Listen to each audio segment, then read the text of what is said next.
Bonjour chers karatékas et chers amis, chers parents également si vous venez suivre cette séquence. Une séquence aujourd'hui consacrée aux enfants de 4 à 7 ans. Donc c'est un âge repère que je mets. Il est possible que certaines activités puissent être faites avec certains enfants plus jeunes et ou même être poursuivies avec des enfants plus âgés. Ce qui, je pense, doit nous concerner, c'est que nous sommes ici dans un processus. Il n'y a pas de choses qui doivent être faites de manière claire à tel ou tel âge.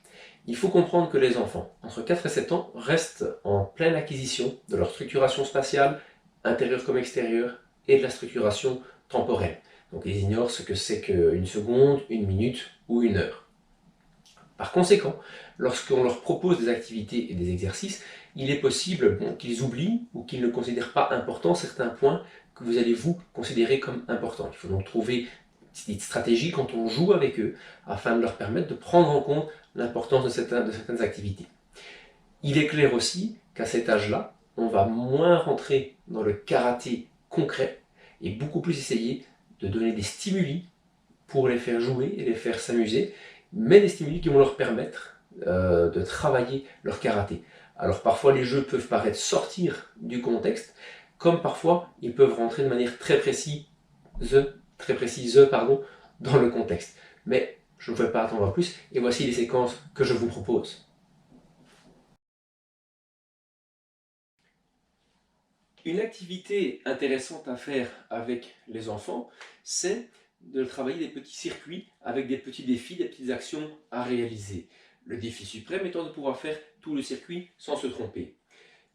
Pour nous adultes, cela peut paraître simple et facile à réaliser, mais pour les enfants, on va voir que c'est très compliqué. Par exemple, si je m'installe un circuit rapide, très petit, pour l'exemple, voilà, je prends un tapis que je place près du fauteuil qui me servira de repère, je prends un tabouret que j'installe pour l'exercice, j'espère que ce sera assez visible, je prends un repère ici, une ceinture, et ici une petite balle pour le jeu. J'ai 4 postes. Si je demande à un enfant, je lui montre les 4 exercices, et l'enfant est plutôt jeune, il est possible qu'il ait du mal à retenir les 4 exercices, voire parfois à produire les 4 exercices. D'accord? Donc par conséquent, je vais peut-être travailler ça différemment. Je vais travailler ça de manière plus progressive. Je vais lui demander, tiens, tu vas me faire d'abord ce petit jeu-là, on joue ensemble, d'accord? On saute sur le fauteuil, hop, on se remet face au tapis de réception, hop, et on redescend. Et quand l'enfant le fait bien, alors je vais lui rajouter le deuxième exercice. Après avoir sauté sur le fauteuil, hop, m'être réceptionné sur le tapis de réception, je vais devant le tabouret. Le tabouret est adapté à ma taille, il faut bien sûr pour les enfants des tabourets plus petits, et je fais une flexion et je me redresse. C'est pas compliqué, on peut lui demander très bien aussi de s'appuyer et de faire ceci, d'accord? Ce qui lui donnera l'idée que waouh, il fait des muscles.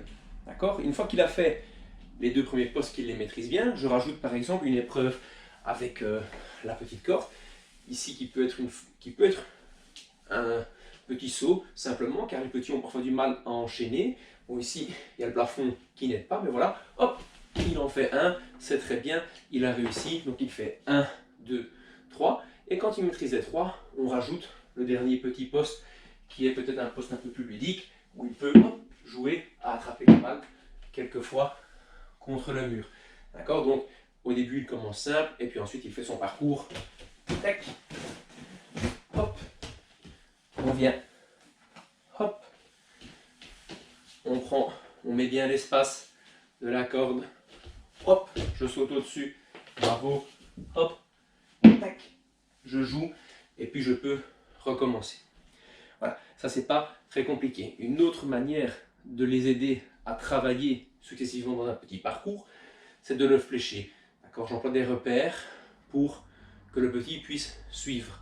Mais bien entendu, l'acquisition idéale ici de l'espace, avant peut-être de bien faire les exercices, c'est que l'enfant puisse se repérer convenablement. Ensuite, il va pouvoir corriger ses exercices. D'ailleurs, dans cette mesure, n'installez pas de parcours trop grand. 4 petits postes à bien corriger, à bien maîtriser, c'est déjà pas mal, et l'enfant travaille son corps et bouge. Voilà. Nous venons de voir comment gérer facilement un petit parcours chez vous. Il est évident qu'il faut toujours surveiller votre enfant lorsqu'il travaille et bien vérifier ses exercices, bien l'encourager, le féliciter de ce qu'il réussit. Et si il n'est pas trop motivé, ne pas trop se prendre la tête non plus avec lui, car, je vous rappelle, ils n'ont pas la gestion du temps.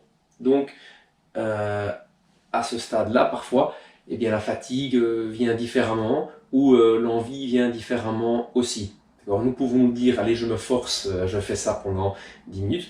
Eux, surtout dans le cadre de la maison où ils vont se sentir moins obligés, il va falloir trouver peut-être d'autres manières de les motiver à travailler et à s'amuser. Maintenant, en règle générale, pour les petits circuits, les petites aventures, les petits défis, ils sont souvent assez motivés. Donc voilà, c'est un petit peu la compensation. Ils ne vont peut-être pas y consacrer beaucoup de temps, mais au moins ils auront envie de le faire.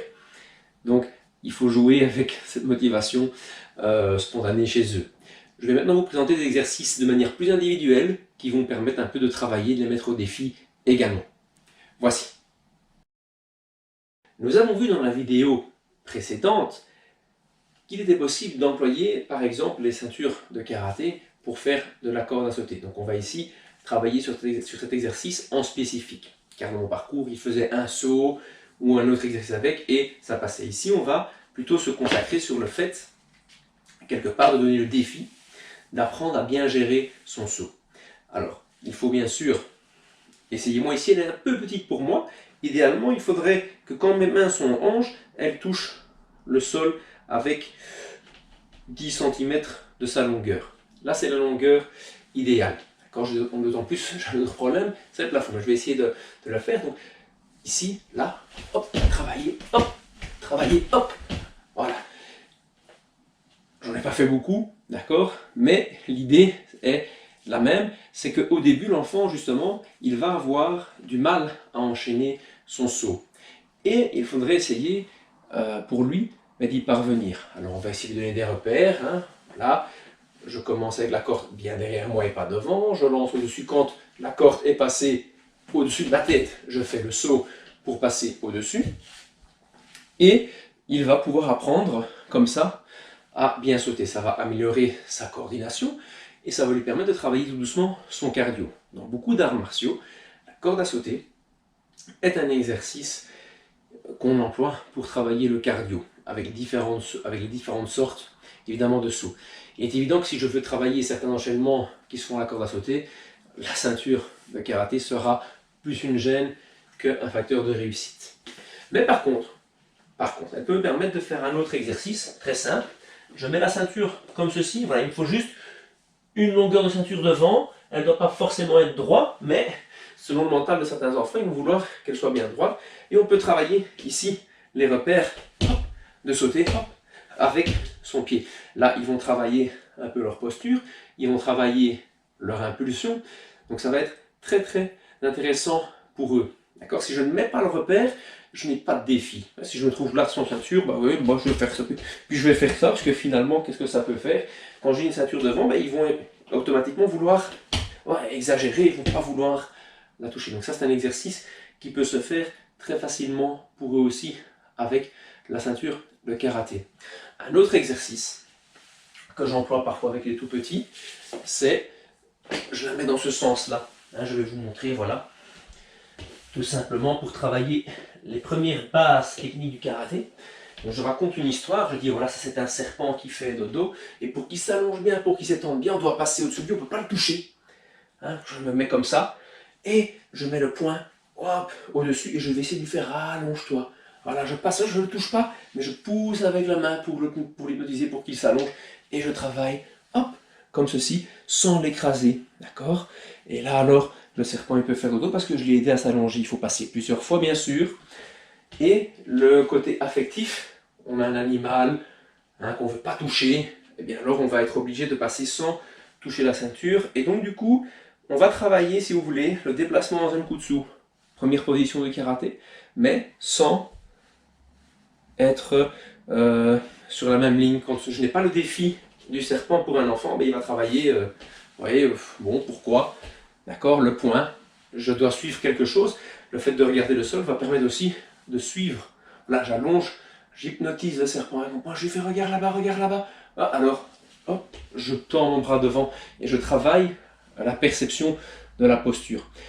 D'accord, bien sûr, les enfants ne feront peut-être pas directement un bel exercice, mais il y aura une perception globale de la posture qui se mettra en place. Et ça, c'est l'intérêt en psychomotricité.